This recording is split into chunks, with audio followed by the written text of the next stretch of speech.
Olá, muito boa tarde. No início da Semana Santa, a Basílica dos Congregados, em Braga, propõe uma reflexão sobre as 7 últimas palavras de Cristo na cruz. Uma das várias iniciativas em torno desta igreja, no centro da cidade de Braga, onde é reitor o padre Paulo Terroso, que está hoje connosco, para nos falar da pastoral que aí se desenvolve. Primeiro mostramos-lhe notícias que marcam a atualidade. Mulheres diáconos já foi uma tradição na Igreja e é hoje um tema em debate.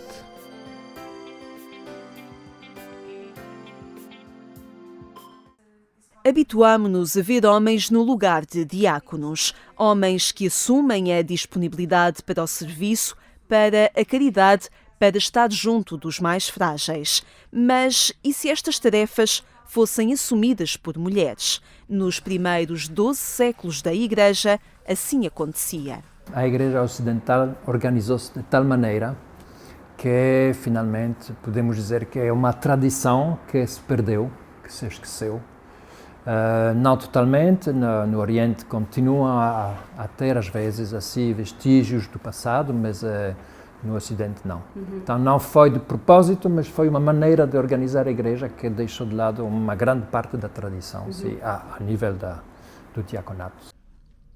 Uma tradição que se perdeu e que marcou culturas em todo o mundo. To have a woman vested with the gospel speaks to the world, not just Catholics. There's 1.2 billion Catholics, there are 2 billion Christians. But we need to tell the world what we believe, that we're all made in the image and likeness of God. Women are valuable people. Women are valuable human beings. The Church teaches this. A recepção desta tradição é dispar e deve ser entendida culturalmente. Assim recomendam os membros da comissão criada pelo Papa Francisco para refletir sobre o diaconado feminino. O Papa gostava de ver uma igreja que tem uma certa autonomia em certas decisões. Evidentemente, a universalidade da Igreja Católica é importantíssima também com respeito ao diálogo com os protestantes, etc. É uma grande inveja, diria, dos outros de ver a unidade da Igreja Católica, mas não pode ser só uma uniformização sem alternativas, sem possibilidades de adaptar melhor as soluções nos continentes ou nas dióceses. I believe it would be best, or it would be what he could do, is to say to Episcopal conferences, to the Episcopal Conference of Europe or of CELAM or to the United States, talk about it. See if this is something that would belong in your culture.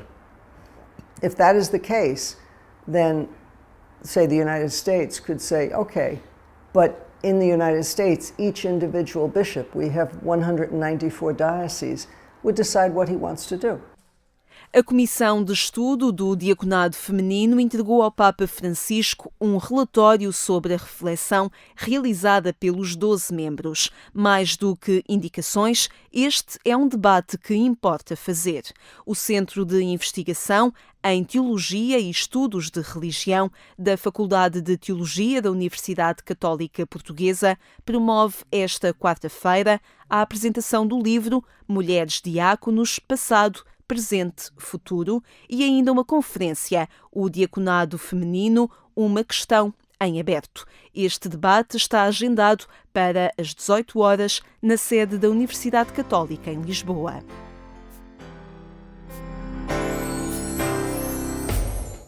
Estudar as narrativas pascais foi esse o objetivo da Faculdade de Teologia para analisar os textos da Bíblia que se referem à ressurreição.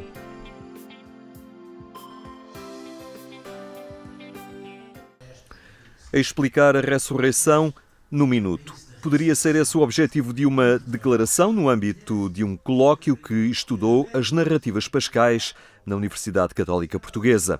E o desafio foi colocado ao biblista Dom José Ornelas e a declaração não chega a ter sequer um minuto. O que a fé nos traz, e a fé na ressurreição particularmente, é um alargamento de horizontes do conhecer. Não é simplesmente uma limitação, é a morte e depois a ressurreição, uma recompensa por aqueles que se comportaram bem. É um alargamento da própria maneira de ser, que tem uma dimensão histórica na transformação deste mundo e que integra esses valores na visão que eu tenho da vida. Alargar horizontes do ser e do conhecer, capaz de criar novas esperanças no hoje, no cotidiano de cada crente. É para aí que se projeta a fé na ressurreição, que se celebra em cada Páscoa, e foi nesse itinerário que se moveram as participações no ciclo de 4 encontros, narrativas pascais, para estudar um evento que não é só histórico. É um evento que está na fronteira entre a história e a meta-história. Quer dizer, há um evento que é história e claramente reinterpreta a história e dá sentido à história. A iniciativa foi do Gabinete de Apoio à Formação Avançada da Faculdade de Teologia da Universidade Católica Portuguesa e dirigiu-se a um público mais alargado. A todas as pessoas que queiram incluir o estudo da teologia, nomeadamente da Bíblia, no seu cotidiano. A experiência e a vida tem que ser o clima por dentro do qual vêm os conteúdos, não é? E daí o tal tempo de paragem de que estava a falar, o termos conteúdos que não sejam apenas de ordem intelectual, mas também nos despertem espiritualmente, e, portanto, coisas que a gente ouve de nível intelectual, mas também possa levar a uma vida de oração, a uma vida de conversa em comunidade, possamos mastigar isso com o tempo e que isso possa decantar, que estes conteúdos possam decantar de alguma forma em alguma coisa que acrescente à nossa vida. E as manifestações de religiosidade, nomeadamente a popular, são a expressão dessa presença na vida de cada crente, cada vez mais relevante para a relevância do elemento religioso na sociedade. Tanto a religião e, consequentemente, a piedade popular, ela estando ligada com a cultura, portanto, não só absorveu a cultura, mas também ela própria influenciou muito a cultura, portanto, ela está muito presente nela. Portanto, estas dificuldades ou estas tendências de secularização não conseguiram vencê-las. Após o estudo das narrativas da paixão, em 2018, a Faculdade de Teologia fez este ano a análise dos textos da Bíblia que falam da Páscoa. Narrativas para tomar a sério, porque transformam o cotidiano.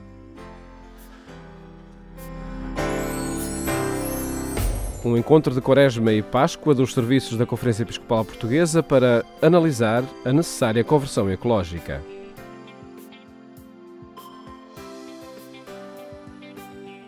Os colaboradores dos serviços da Conferência Episcopal Portuguesa estiveram reunidos para refletir sobre a importância de cuidar ou não cuidar da criação. As alterações climáticas e os seus efeitos, com sugestões e apresentações de boas práticas, estiveram no centro do encontro da Quaresma 2019. E neste momento estão a ser lançados dados novos todos os dias e, de facto, a informação chega-nos por muitos meios, mas nem sempre é a mais correta. É importante também saber selecionar a informação que chega e depois há algumas informações contrárias que também é preciso saber selecionar. A Igreja Católica tem na encíclica papal Laudato Si, tem como temática central a ecologia integral. É uma carta que é um projeto de vida. As alterações climáticas são uma preocupação dos serviços da Conferência Episcopal e cuidar da criação está presente nas diversas atividades e reflexões. As alterações climáticas também podem provocar refugiados climáticos. É uma figura que ainda não está juridicamente estabelecida, mas que já sabemos que existem povos que se deslocam por causa das alterações climáticas, deslocam-se porque ficaram sem alimentos e, portanto, isto tem impacto nas causas das migrações. A disciplina de Educação Moral Religiosa Católica tem no seu currículo, que do 1º ao 12º ano, tem várias componentes relacionadas com esta questão que chamamos a ecologia. E porquê? Por razões do ponto de vista humano, antropológico, mas também do ponto de vista cristão. Do ponto de vista bíblico, concretamente, e do ponto de vista da antropologia cristã, há um ideal de casa comum, há um ideal de natureza, há um ideal de harmonia. Cada vez mais fazer do turismo e da prática turística, naturalmente, uma escola também de formação a este nível, digamos, dos valores fundamentais hoje da preservação do ambiente. Digamos que uma certa admiração e uma certa contemplação também da realidade envolvente, não apenas, digamos, nesta perspectiva que eu acho que é muito interessante de quem consome, mas de quem protege. Na reflexão sobre o cuidado da casa comum, da criação, destaca-se a encíclica Laudato Si, que é quase um programa de governo mundial. O documento do Papa Francisco foi publicado em 2015, mas continua atual. O teor científico e as informações apresentadas são muito rigorosos. O Papa Francisco trouxe um olhar completamente novo, não só para os cristãos e para os católicos, mas para toda a humanidade. E isso é reconhecido por qualquer político e qualquer cientista. No programa de doutoramento que estou a fazer, o Papa Francisco é considerado o único líder, e não estamos a falar de um doutoramento, não tem qualquer confissão religiosa, e é considerado o único líder a sério que nós temos neste momento. Alterações climáticas, cuidar ou não cuidar da criação. Foi o tema da reflexão da Quaresma dos serviços da Conferência Episcopal Portuguesa. Reduzir, reutilizar, recuperar e reciclar. É um desafio e a encíclica Laudato Si, um guia de leitura e ação.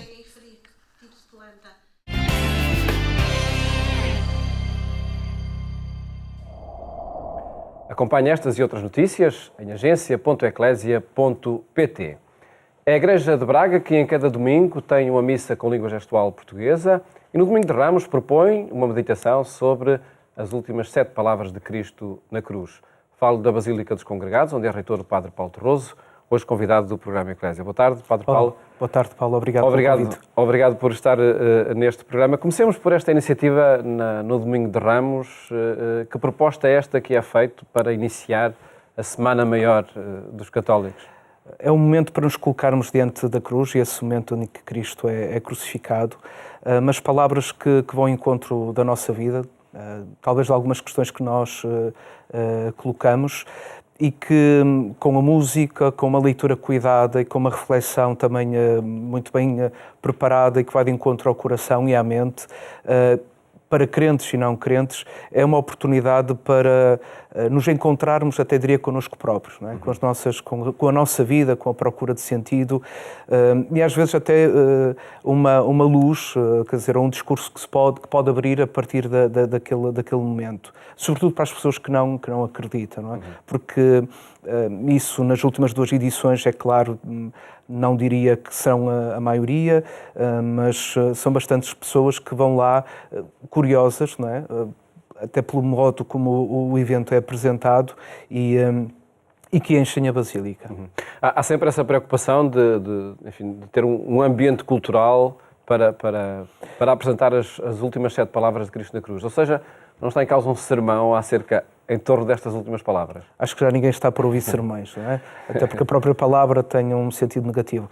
Sim, o modelo, eu posso dizer como iniciou, quer dizer, esta não é a minha ideia, ou querer trazer à Basílica dos Congregados. Na altura estava em Roma e um sacerdote amigo convidou-me para ir a uma igreja onde está um padre Fábio Rosini, que é uma figura carismática do clero romano, e foi aí que eu vi este modelo. Portanto, um ator, um leitor, depois um quarteto que executa a obra de Haydn e ele próprio que fazia as reflexões. E a partir desse momento eu percebi, desde logo disse assim, bom, quando eu regressar a Portugal eu vou querer fazer isto. Não fazia a ideia que seria, ou que viria a ser o reitor da Basílica dos Congregados, assim aconteceu, e logo desde o primeiro ano convidei na altura o padre Manuel Morujão, o ator António Durães e o quarteto Verassi, não é?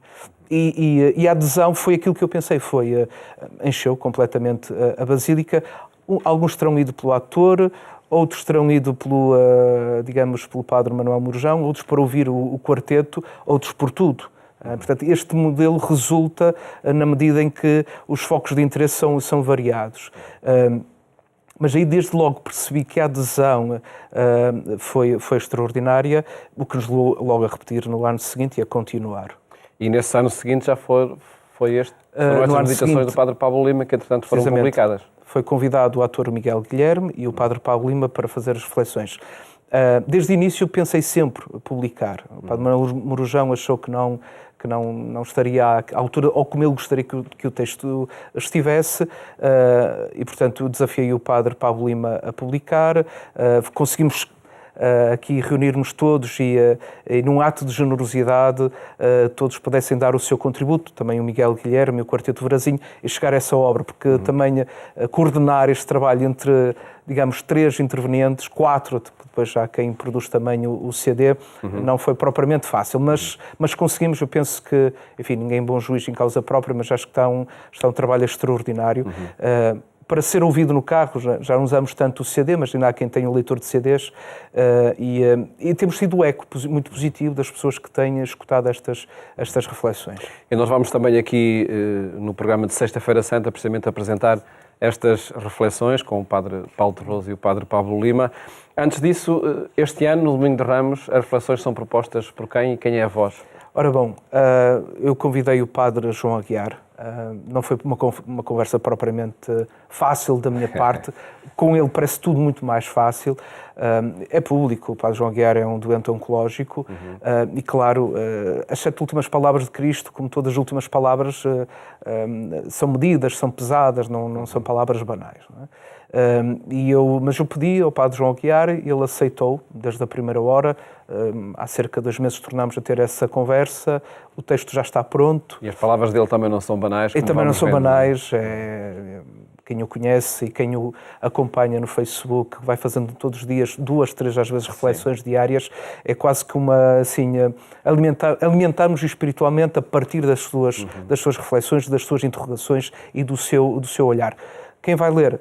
Nós juntamos a rádio, quer dizer, o Padre Manuel Vilas Boas, que é jornalista também da TSF, é uma voz da rádio.